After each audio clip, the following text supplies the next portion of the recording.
हम पढ़ेंगे संदेश लेखन।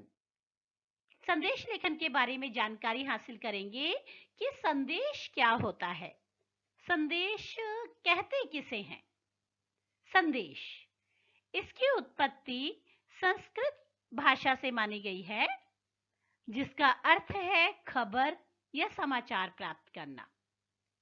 जब कोई व्यक्ति किसी दूसरे व्यक्ति से बात नहीं कर पाता, तब वह खबर या समाचार द्वारा संदेश के जरिए दूसरे व्यक्ति तक पहुंचता है। वह बात जो दूसरे व्यक्ति तक पहुंचती है, बात ना कर पाने की स्थिति में वह खबर होती है, वह समाचार होता है, जिसे हम संदेश कहते हैं। हाँ बच्चों, यहाँ जो चित्र दिखाया जा रहा है वह संदेश वाहक का ही है, कबूतर।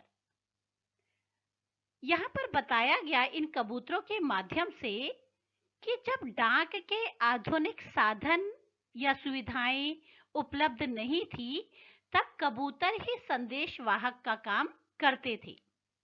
कबूतर के माध्यम से चिट्ठी पहुंचाने के लिए उसे एक नली में रखकर उसे कबूतरों के पैरों में बांध दिया जाता था और फिर उसे आवश्यक निर्देश दिए जाते थे।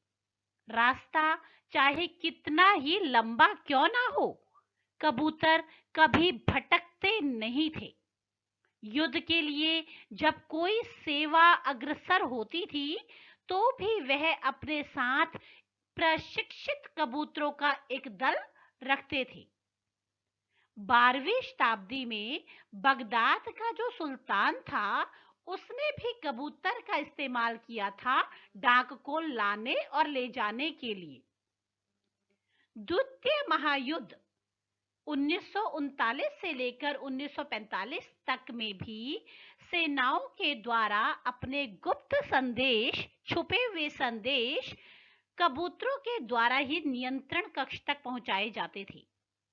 वाटरलू के युद्ध में जब वाटरलू का युद्ध जीता गया था, उसका समाचार भी सबसे पहले कबूतरों के द्वारा ही एक व्यावसायिक फर्म को मिली थी और इसकी सरकारी जानकारी तो बहुत बाद में मिली थी। चित्र में दिखाया गया संदेशवाहक एक डाकिया है जो चिट्ठी या संदेश को लाने और ले जाने का कार्य करता है। भारत में पहला पोस्ट ऑफिस 31 मार्च 1774 ईस्वी को मुंबई में खुला था। तभी से डाकिया संदेशवाहक का कार्य करता आ रहा है। जी हाँ बच्चों, घुड़सवार। यूं कहा जाए तो भारतीय डाक प्रणाली का इतिहास बहुत ही रोमांचक रहा है। सुव्यवस्थित और पहली डाक व्यवस्था का श्रेय अलाउद्दीन खिलजी को जाता है। उसने घुड़सवारों और दौड़ाकों का व्यापक जाल फैला रखा था। शेर शाह सूरी ने इस व्यवस्था में सुधार करके पूरे राज्य में घुड़सवारों के द्वारा संदेश लाने और ले जाने की व्यवस्था की। ये घुड़सवार ही हैं जो संदेश को एक जगह से दूसरी जगह पर ले जाया करते थे, जिससे लोगों को जानकारियां मिलती थी। धीरे धीरे हमारी संचार प्रणाली में सुधार होता गया और घुड़सवार, डाकिया, कबूतर, इन सब का स्थान टेलीफोन, इंस्टाग्राम, सोशल मीडिया, इन सब ने ले लिया। आधुनिकता के इस दौर में हमने बहुत ज्यादा विकास कर लिया है और हम लोगों ने ऐसे कई साधन तैयार कर लिए हैं जिनका हम प्रयोग अपनी सुविधा के लिए करते हैं। बच्चों, आपने देखा कि कबूतर, घोड़े, डाकिया, इनका प्रचलन बढ़ते बढ़ते अब लोगों ने जो अब इतना विकास हुआ, यहाँ पर चित्र में जो दिखाया है, इंस्टाग्राम, ट्विटर दिखाया जा रहा है, फेसबुक दिखाया जा रहा है, ये सब सोशल मीडिया के ही रूप हैं। आज इंसान ने इतना विकास कर लिया है कि वे दूरभाष यंत्रों अर्थात टेलीफोन के माध्यम से दुनिया के किसी भी कोने में वह बातचीत कर सकते हैं। इंटरनेट इतना विकसित हो गया है कि दुनिया के किसी भी कोने में बैठे व्यक्ति के साथ हम संपर्क स्थापित कर सकते हैं। आज आज के समय में व्यक्ति सोशल नेटवर्किंग के माध्यम से दूर देश में रहते हुए अपने सगे मित्र, सगे संबंधियों के साथ हर समय संपर्क में रहता है। आज यह तभी संभव हो पाया जब संचार क्रांति ने अपने क्षेत्र में अद्भुत विस्तार किया। लोगों को संदेश पहुंचने में जहां पर महीने 2 महीने लग जाया करते थे, वहीं पर आज के समय में, इस आधुनिक समय में संदेश पलक झपकते ही दूसरे व्यक्ति के पास पहुंच जाते हैं। संस्कृत में संदेश शब्द की व्युत्पत्ति सम जमा दिश जमा घन से हुई है। यहाँ पर सम उपसर्ग, दिश धातु, घन प्रत्यय के योग से संदेश शब्द बना है, जिसका अर्थ है खबर या समाचार। किसी के द्वारा कही गई बात, खबर या जानकारी को किसी दूसरे व्यक्ति को बताना संदेश कहा जा सकता है। संदेश शब्द का अर्थ क्या है? संदेश का अर्थ है सूचना देना, समाचार, खबर प्रेषित करना, आज्ञा देना, आदेश देना। बच्चों, इन सभी शब्दों का एक ही अर्थ होता है संदेश पहुंचाना, संदेश प्रेषित करना, खबर पहुंचाना, खबर देना, जानकारी देना। किसी व्यक्ति या समूह द्वारा किसी व्यक्ति या समूह को लिखित रूप में दी जाने वाली जानकारी या विचारों को संदेश लेखन कहते हैं। बच्चों, यहाँ पर बताया गया है कि कोई एक व्यक्ति किसी दूसरे व्यक्ति को या एक समूह किसी दूसरे समूह को जो लिखित रूप में जानकारी देता है या अपने विचारों को प्रस्तुत करता है, उसे संदेश लेखन कहते हैं। कहने का अर्थ है कि संदेश जो होते हैं वह व्यक्तिगत भी होते हैं और सामूहिक भी होते हैं। संदेश लेखन की जानकारी प्राप्त करने के बाद अब हम संदेश लेखन की परिभाषा को पढ़ते हैं कि संदेश लेखन क्या होता है। संदेश लेखन रचनात्मक लेखन की वह विधा है। विधा का अर्थ होता है बच्चों तरीका, लिखने का तरीका, जिसके माध्यम से, जिसके जरिए हम संक्षिप्त रूप से, संक्षिप्त का अर्थ होता है कम से कम, छोटे से छोटा, अपने मन की बातें लिखित या मौखिक रूप से दूसरों तक पहुंचाते हैं, उसे संदेश लेखन कहते हैं। संदेश लेखन हेतु ध्यान देने योग्य बातें। बच्चों, जब हम लोग संदेश लिखते हैं तो उसको लिखने से पहले हमें कुछ बातों को ध्यान में रखना बहुत आवश्यक है, तभी हम एक अच्छा संदेश लिख पाएंगे। सर्वप्रथम एक बॉक्स बनाएं। सबसे पहले जैसे हम जब सूचना लिखते थे उस वक्त एक बॉक्स बनाते हैं, ठीक उसी प्रकार हमें एक बॉक्स बनाना होगा जिसके अंदर हमें संदेश लिखना है। मध्य में विषय पर आधारित संदेश लिखें। मध्य बीच में, सबसे पहले हमें बीच में संदेश शब्द लिखना होगा, या हमारे पास जो विषय है, जैसे हमने शुभकामना संदेश लिखना है तो हम वहां पे शुभकामना संदेश लिखेंगे। अगर हमें गणतंत्र दिवस की शुभकामनाएं देनी है तो हम वहां पे सिर्फ संदेश ना लिखते हुए हम क्या लिखेंगे? गणतंत्र दिवस की शुभकामनाएं। वो ठीक बीचों बीच होना चाहिए, प्रथम पंक्ति में। अगली पंक्ति में बाईं तरफ दिनांक और दाईं तरफ समय लिखेंगे। बच्चों, यह तो हम लिखेंगे बाईं तरफ दिनांक। दिनांक लिखने का तरीका, सर्वप्रथम आपकी तारीख, फिर माह, फिर वर्ष आएगा, और दाईं तरफ आपको समय लिखना है, लेकिन आप दिनांक के ठीक नीचे आप समय लिख सकते हैं। समय लिखते वक्त ये ध्यान रखना अति आवश्यक है कि संदेश आप किस समय लिख रहे हैं। सुबह के समय, प्रातः, दोपहर के समय, अपराह्न या मध्याह्न, या शाम के समय, साय, या रात्रि के समय, रात्रि। समय लिखना अति आवश्यक है। उसके बाद संबोधन या अभिवादन लिखें। मुख्य विषय का वर्णन केवल एक अनुच्छेद में करें। यह अनुच्छेद ज्यादा बड़ा नहीं होना चाहिए और बहुत छोटा भी नहीं होना चाहिए। कम से कम 30-40 शब्दों के अंतर्गत आपका अनुच्छेद होना चाहिए।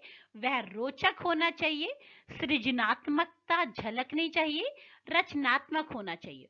उसमें आपकी क्रिएटिविटी दिखनी चाहिए, सृजनात्मकता दिखनी चाहिए। बाईं तरफ भेजने वाले का नाम। जब आपका अनुच्छेद लिख लिया जाता है तो एक पंक्ति को छोड़कर बाईं तरफ आप अपना नाम लिखेंगे। अपना नाम अर्थात किसका? जो संदेश भेज रहा है उसका नाम। लिखावट स्पष्ट होनी चाहिए ताकि वह आसानी से समझ आ सके। क्लिष्ट शब्दों का प्रयोग ना करें। क्लिष्ट का अर्थ होता है मुश्किल शब्दों का प्रयोग ना करें, ताकि वह अगर संदेश समझ ही ना आए तो वह संदेश किस काम का। तो हमें आसान भाषा में अपने शब्दों को इस्तेमाल करते हुए संदेश को लिखना चाहिए। संदेश लिखन के उपयोग। संदेश कब कब लिखना चाहिए? कुछ जानने या बताने हेतु, जब भी हमें कोई जानकारी देनी है या कुछ भी महत्वपूर्ण बात बतानी है तब संदेश लिखा जाता है। प्रतिक्रिया व्यक्त करने हेतु, प्रतिक्रिया जवाब देने के लिए हमें संदेश लिखना चाहिए। परस्पर संपर्क बढ़ाने हेतु, आपस में मेल जोल बढ़ाने के लिए भी हम लोग संदेश लिख सकते हैं।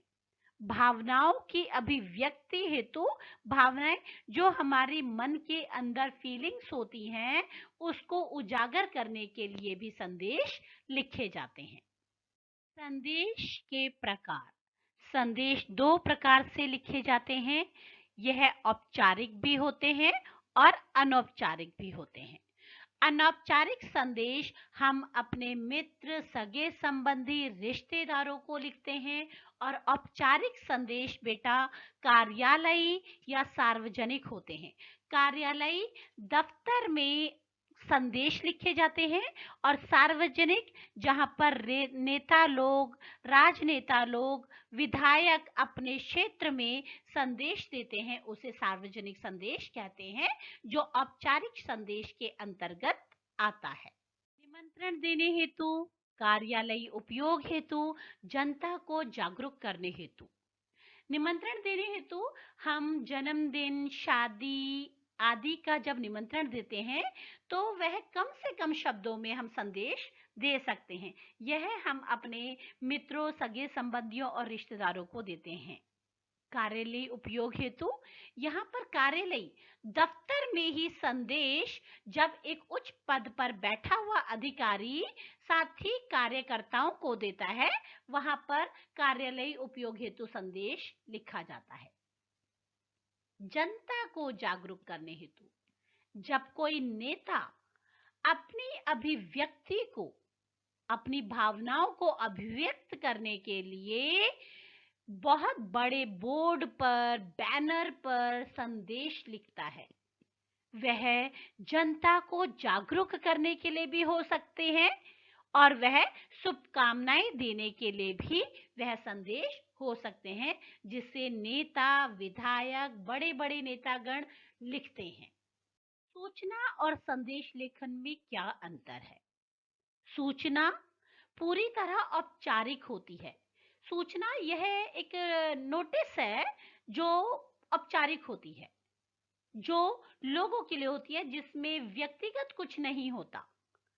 संदेश अनौपचारिक भी होता है। संदेश माँ अपनी बेटी को, पुत्र अपने पिता को भी संदेश दे सकता है, मित्रजनों को, सगे संबंधियों को, रिश्तेदारों को संदेश लिखे जाते हैं। लेकिन सूचना सिर्फ कार्यालय में ही लिखी जाती है या संस्थान में लिखी जाती है। सूचनाएं सार्वजनिक होती हैं, लेकिन संदेश सार्वजनिक होने के साथ साथ व्यक्तिगत भी होते हैं, व्यक्तिगत भी होते हैं। सूचनाएं सार्वजनिक होती हैं, वह सभी लोगों के लिए होती हैं, लेकिन संदेश आपस में भी लिखे जाते हैं। सूचना में स्थान, समय, प्रेषक, विषय आदि लिखे जाते हैं। कहने का अर्थ है जगह का नाम, समय, समय को तो संदेश में भी जरूरत है और सूचना में भी जरूरत है। प्रेषक, प्रेषक भेजने वाले का नाम। जब हम संदेश औपचारिक तौर पे लिखते हैं तो प्रेषक का नाम तो वहां पर भी लिखते हैं, लेकिन सूचना में हम विषय लिखते हैं बच्चों, और संदेश में हमें विषय और स्थान की कोई आवश्यकता नहीं होती। सूचना सब पढ़ सकते हैं, अनजान, अज्ञात, असंबंधित व्यक्ति, क्योंकि सूचना हमारे विद्यालय में, कार्यालय में, कॉलोनियों में, शहर में कहीं पर भी सूचना लगाई जाती है जिसे हर व्यक्ति आसानी से पढ़ सकता है। लेकिन संदेश हम जानकार को, निकटस्थ ज्ञात को या संबंधी को ही भेजा जाता है। औपचारिक कार्यालयी शब्दावली होती है। जब हम सूचना लिखते हैं बच्चों, तो वहां पर जिन शब्दों का प्रयोग होता है वो कार्यालयी शब्दावली होती है।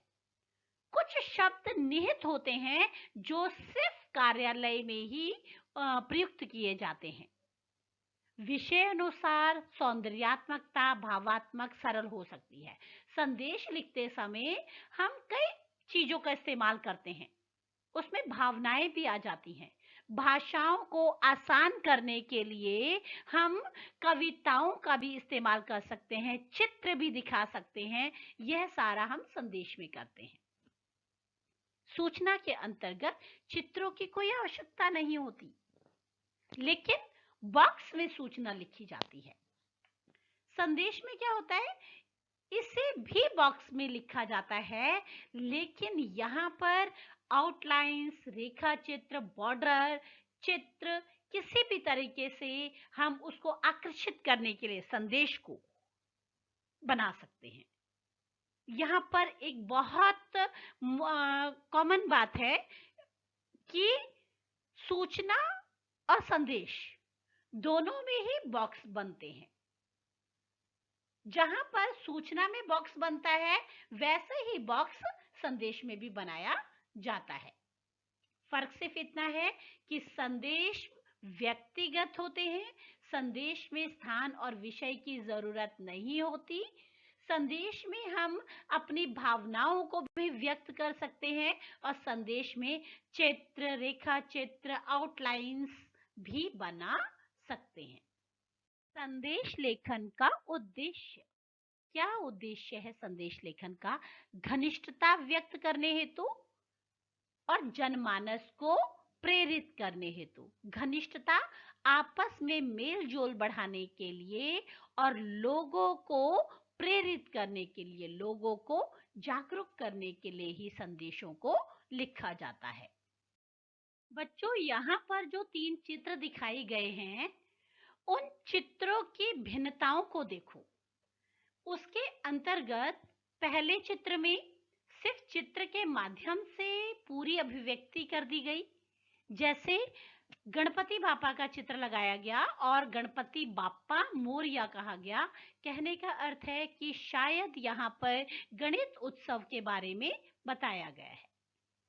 दूसरे चित्र में आपको ईद मुबारक बताया गया। ईद मुबारक में आपको चांद भी दिखाया गया, नमाज पढ़ता हुआ बच्चा भी दिखाई दे रहा है, ईद मुबारक का संदेश भी दिया गया है और मस्जिद भी दिखाई गई है। इस संदेश में पूरी सृजनात्मकता इस तरह से उभर कर आई है कि शब्दों का प्रयोग सिर्फ 2 है, ईद और मुबारक, लेकिन सृजनात्मकता और कलात्मकता की दृष्टि से सबसे उपयुक्त संदेश यहाँ पर प्रदर्शित किया गया है। तीसरा संदेश, किसी राजनेता ने अपने अभिव्यक्ति को प्रदर्शित करते हुए गणतंत्र दिवस की शुभकामनाएं दी हैं, जिसमें ठीक बीचों बीच मध्य लाइन में गणतंत्र दिवस की शुभकामना संदेश विषय लिखा गया, ध्वज का चित्र बनाया गया और फिर दिनांक और उसके ठीक नीचे समय लिखा गया। तत्पश्चात एक लाइन छोड़कर संदेश दिया गया है देशवासियों के नाम 4 पंक्तियों में, और उसके बाद जिस नेता ने यह संदेश दिया है उसने एक पंक्ति छोड़ने के बाद अपना नाम भी लिखा है। कहने का अर्थ है संदेश लिखने के कई तरीके होते हैं जो आपको यहाँ पर दिखाए गए हैं। वह चित्रों के माध्यम से भी हो सकता है, कलात्मक सृजनात्मकता को दिखाते हुए कम शब्दों के प्रयोग से भी हो सकता है, और कम से कम 30 या 40 शब्दों में भी हम लोग संदेश लिख सकते हैं। विशेष अवसरों पर लिखे जाने वाले संदेश। बच्चों, 8 मार्च महिला दिवस और 23 जनवरी सुभाष चंद्र बोस जयंती के संदेश हैं।